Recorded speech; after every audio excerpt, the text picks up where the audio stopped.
he has constellations that fix his problems. He has a weapon that gives him one of the biggest damage increases that I've seen in the entire game. Neuvillette and Risley are coming to Genshin Impact in just a couple weeks. If this guy's gameplay is half as cool as his lore, he is going to be epic. There are a couple things in his kit that look, one, really good, and two, potentially very concerning, and I've seen quite a bit of discord as to whether or not he's going to be a really excellent free-to-play character or a pay-to-win character, such as he's heavily reliant on his weapon or constellations, and I'm seeing a fair bit of variance, so I want to talk about it and talk about the couple things that I'll be looking for when I test him and put my video out on day one for you. Welcome to Jello Impact, where we build and test every single character to help you decide who you want to wish for and build. Now, this video will include dream-related information, as people on the internet already know a fair bit about his kit. We'll not be disclosing any of that information, but we will be talking about how that information affects you, the player. So if you don't want to know anything about his kit at all, then that is your warning. I also want to throw a shout out to the Genshin Scientist and to Jeff77, who have both made great extensive guides on these characters. I'll be saving my guide for the day that he actually releases, but if you want to learn more about their kit in more detail, you can check out them. So first of all, when people talk about him being a good free-to-play character, what are they actually referring to? We're just going to pretend that Ayato is Neuvillette here. From what we can tell right now, this will be his premier and his best team. And as you can see, it's actually a fairly premium team needing Kazuha and Zhongli. But of course, being a Hydro character, you always have the option of running Hyperbloom. So something maybe more like this, or like this, or like this. I have a feeling that he'll be not quite so good in Hyperbloom, because as you can see from his animations, the way he attacks is all on field. So he doesn't really have any off-field application, and he doesn't really have any ways to refresh Dendro. You might actually run out of Dendro reaction, in which case you'd have to run something like Baiju. And if you're doing something like this, there's just so many better variations of Hyperbloom. So just because a Hydro character can work on a Hyperbloom team, I wouldn't personally call that free-to-play friendly, especially since it's not his best team. He doesn't raise the ceiling of Hyperbloom teams. It's not his best team. It's not the team that you want to be going for if you're building him. So we're going to throw out Hyperbloom for now. It's definitely something you can do, and it's always good to know that as a fallback, you can make him work on Hyperbloom. That's great to know.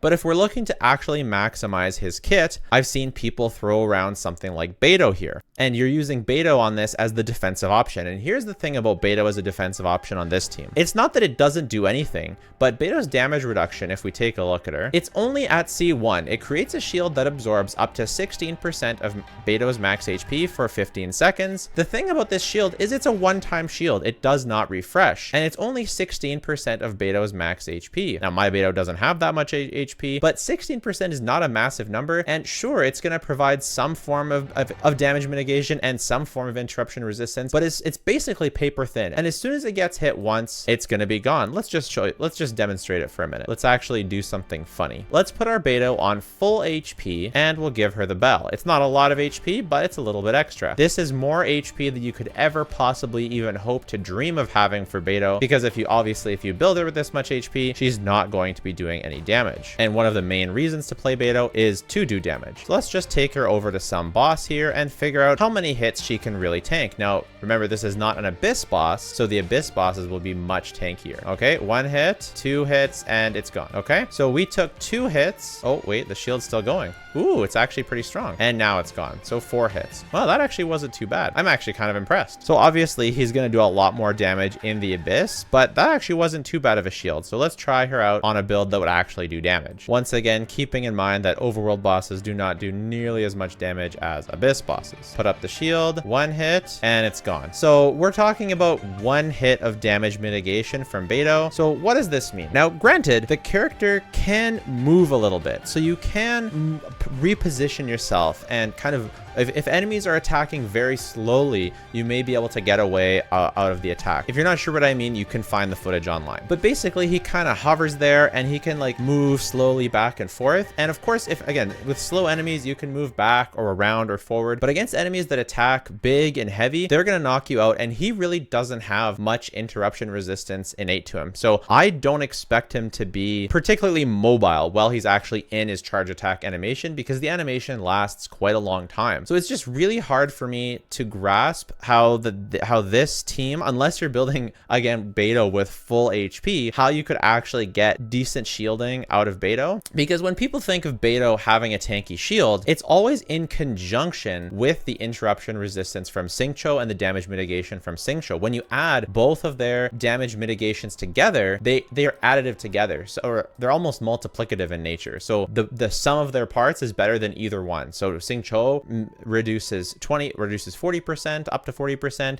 and Beto reduces up to 16%. But when you add them together, you're reducing a greater percentage, and therefore it takes longer for the shield to die, and it takes longer for your character to die. But with Neuvillette, you don't have access to Xingqiu. He attacks with charge attacks only, so your normal attacking characters such as Xingqiu or Yelan do not work with Xingqiu at all. So Beto's shield being enough will not be very good in my opinion. On top of that, by running Beto, you're actually going to be stealing electrocharge procs from Fischl, and basically Fischl is going to do less damage. I actually don't fully understand how that works, but that's what I heard from the Genshin scientist. But on top of that, you're reducing the passive that Neuvillette can take advantage of. So he has a passive that gives him more damage when you actually have more different types of enemies. And the damage is substantial enough that having Beto on the team is a loss. You want to have reactions with everyone. So does that mean that Beto won't work at all? She will. And I think that the damage loss is really not my biggest deal here. It's more the comfort, right? Because if she's not a good defensive utility, then you're essentially running nobody that's defensive on this team, and he doesn't have any interruption resistance at C0. Now, this is where we start talking about the whale bait that I was talking about, because he has constellations that fix his problems. He has a weapon that gives him one of the biggest damage increases that I've seen in the entire game. So what is his C1 exactly? That's the first portion of whale bait that we could talk about. His C1 essentially gives him infinite interruption resistance. So it's as if you were inside Zhongli's shield, except that you still could take damage. So a more apt description is just like how Raiden, while during her burst form, is completely immune to being disrupted. You can hit her and hit her and hit her,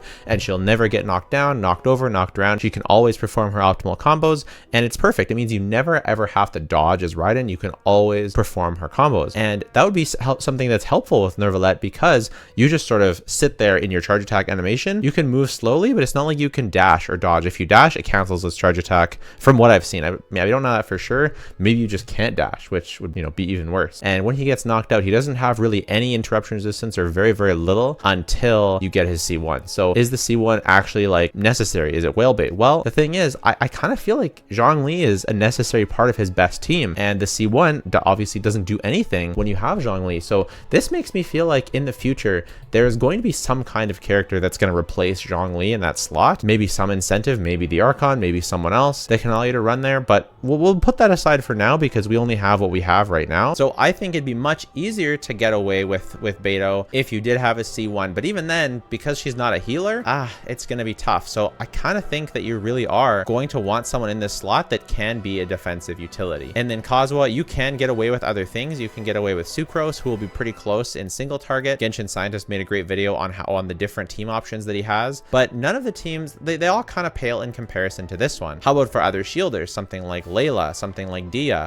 The way freeze works apparently isn't so great on this team, as it steals some of Fischl's reactions, but so it should come out to around the same as Beto, but you do get more defensive utility out of Layla. So it seems like that should be slightly better to me. You can't really run Toma because he only procs from normal attacks, and we're charge attacking here. You might actually be able to run Dia, which is nice because it does give you that interruption resistance. But again, without having a healer, any damage you take is permanent. So even though theoretically it could work, it's probably not the best choice. And also, I haven't seen anyone talk about Dia, so it was just every time I see a new character, I try and make Dia work with them. And if no one else is talking about it, then it's probably bad. So I'm just looking through the list, and I'm just not really seeing a great alternative to Zhongli. Like, Diona has the same problems as Layla. Like, I'm sure, and some of this does depend on how good is his damage really at C0. I've seen people talk about his damage is absolutely cracked and his damage is amazing. And I think one of the things to consider is that, at least from the calcs I've seen, his damage is really good, but it's not insane. But his AoE looks really big, and it looks fairly easy to get his max damage with him. So as an AoE team, especially with a grouper like Kazuha, I do expect his AoE performance to be really, really good. The next thing I wanted to address is his weapon.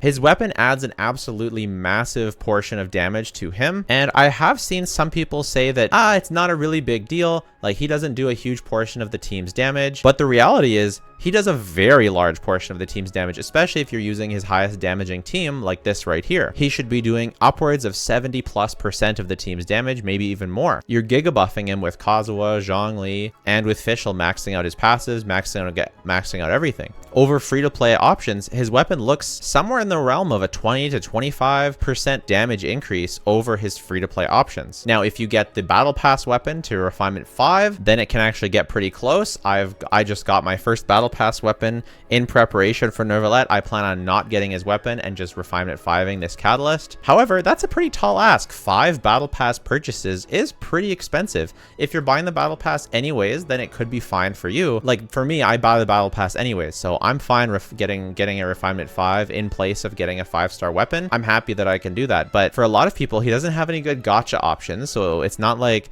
other characters where you might use the Widsith or something like that. It's not, the Widsith isn't particularly good on him, and there's just not a lot of great other Catalyst options for him. The best free-to-play option is the Prototype Amber, and it's a massive downgrade from his weapon or from the R5 Battle Pass. But is that really a problem, right? I think he's going to be somewhat similar to Hu Tao, kind of like an AoE Hu Tao, where you've got a C1 that gives you a lot of quality of life. Granted, if you do use Zhongli, then the C1 is sort of redundant, and a weapon that's a really big personal damage increase for him. So now that we've laid the groundwork, what are my thoughts on all of this? Where do I think that he'll actually land? Of course, we'll have to test and see, but I like to base my predictions a lot on the style of what Genshin Impact has gone before. If I look at his kit, it looks like his charge attack has a massive AoE. So it wouldn't make too much sense to me if he was absolutely OP broken in single target with that big of an AoE. Like if you look at a character, like he's not going to compare in single target DPS to someone like Hu Tao. And so I expect a lot of his power balance to be based around how well he performs in AoE. And as such, I do think having a grouper will be very important. I don't think it'll be very easy to play him without someone like Kazuha to group everything together. And I think it'll be important that if you want to do really good damage in single target, my guess is that he'll feel a bit lackluster at C0 with the free-to-play weapon. And I think that once you do get to his signature, he'll feel good in single target and be good in AoE. That's my prediction. That's for the record. And then we can do my testing to figure it out if that prediction actually comes true. Is he gonna be like a character like Ayaka, who's really, really great, gets a massive bonus from her weapon, but you don't need it because he's so good at a baseline? Because he's not really quite like a character like Hu Tao, because Hu Tao has really good gacha options. The Dragon's Bane is her best 4-star option, except for high refinements of the new Battle Pass. If Hu Tao didn't have the Dragon's Bane, she would be a lot more prohibitive to a lot of free-to-play players. Neuvillette's in that circumstance, right? He doesn't have a great synergistic craftable like Ayaka. Like the Prototype Amber is fine, but, or is he going to be like Nilou, where he's actually on another power level and getting his weapon just giga buffs him to the extreme? Or will he be more like a character like Wanderer, who without a 5-star weapon tends to feel a bit lackluster, at least in my opinion from my testing? So that's what I'm going to be looking out for. I'm going to be looking out for how do his teams actually feel in practice? How do his different weapon choices feel like in practice? I'll be testing his signature weapon versus free-to-play options and telling you if it really feels amazing or if it feels not that great, if he actually needs Zhongli, if he actually needs Kazuha, how he actually feels on Hyperbloom. I'll be testing all of this, and my guide will be coming out on day 1, so be sure to subscribe if you want to see that on day 1. Let me know if you're going to be going for him or for Wriothesley. If you want to support the channel, check out my Patreon. Thank you to all the great patrons. It is really, really helpful for supporting my family. I really, really appreciate it. You get priority access to our account reviews when we do them. And if you want to join a great community, check out our Discord. And if you don't want to do any of that, that is totally fine. Just watching the video has been more than enough. Thanks so much. Bye for now.